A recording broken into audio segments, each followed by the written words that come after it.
My mother was an immigrant to this country too, and that's one of the reasons I've been interested in this. And I regularly talk about the first irrigation ditch in the state of Colorado. It was before it was a state in Colorado, called the People's Ditch, which is in San Luis, which has the names of the first people entitled to draw water from that ditch. One of those names is Salazar, that's on there. It's Ken's family for the infrastructure. The reason everybody says he's their cousin. I tell people. No, I don't believe it. But so I think that's right. And I want to mention also that the reason we've worked so hard on this the last several years, it's not just now, and it's not just in the work in Washington, is that as I traveled the state, I heard people all the time talk about how the broken immigration system was affecting their lives. And what I realized was that a lot of people didn't know each other. The others were concerned about this. You'd hear one thing in Palisades from the fruit growers, you'd hear something else from the immigrant rights community in Greeley or Denver, you'd hear something else from the cattle ranchers and the ski resorts, the high-tech community in our state. I mean, all over the place, people saying this is a real pain point for us, which is the reason we created the Colorado Compact, which is a set of principles around immigration reform, and it's, I think, been able to inform the discussion that we're having in Washington in the positive way that you suggest we should be. Yes, sir. Thank you, Senator, to come really and invite us to share our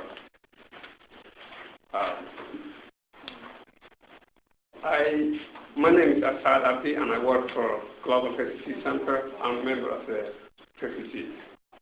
And I've been here in the United States 13 years. I have 8 children and wife back home. I came from Ethiopia. Since December 2000, I've been in the United States. I'm still asking. I came legally in here, and my wife and children, we couldn't get reunited. We have that problem, most of the refugees. What can you do about that?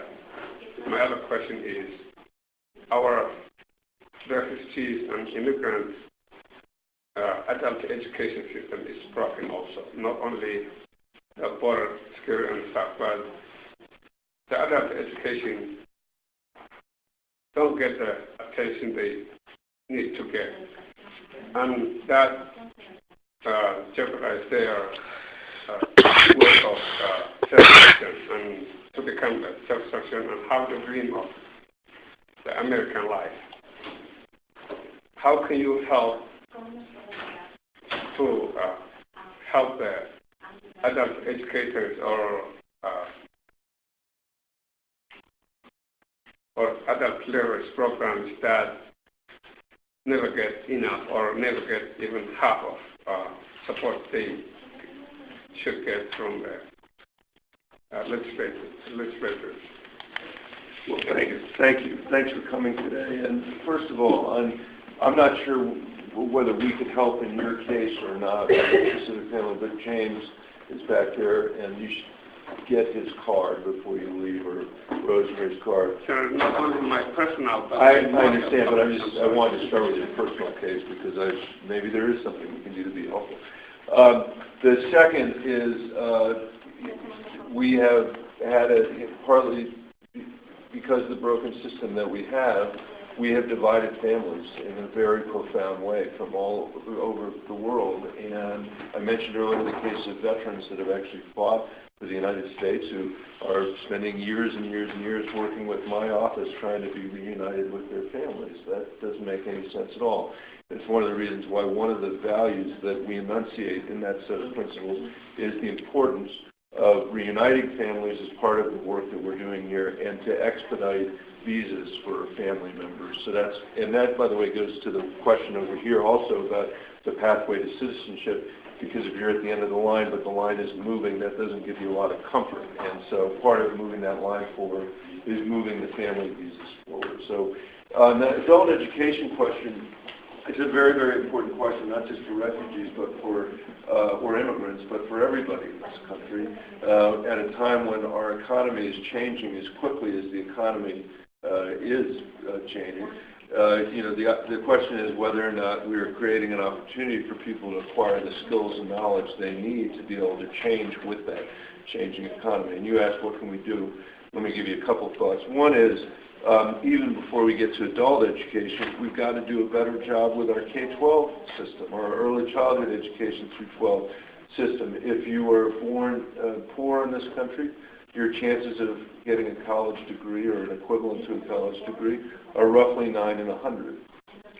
We need to change those odds, because the worst the unemployment rate ever got for people with a college degree in the worst recession since the Great Depression was 4.5%.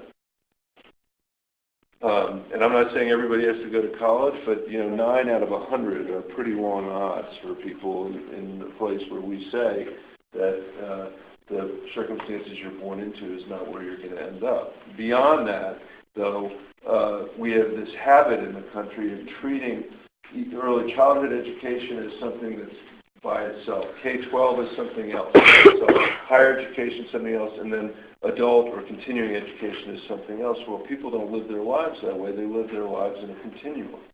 And my view is we should be changing the way we think about budgets.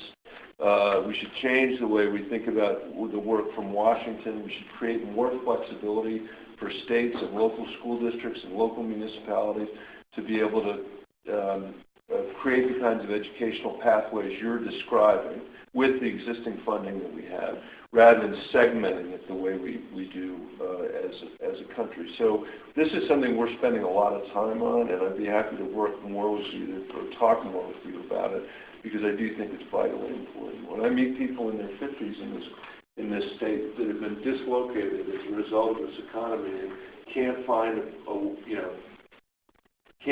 job that pays them a living wage and can't find a place to get the training they need, it's heartbreaking. And that's the issue that you raised.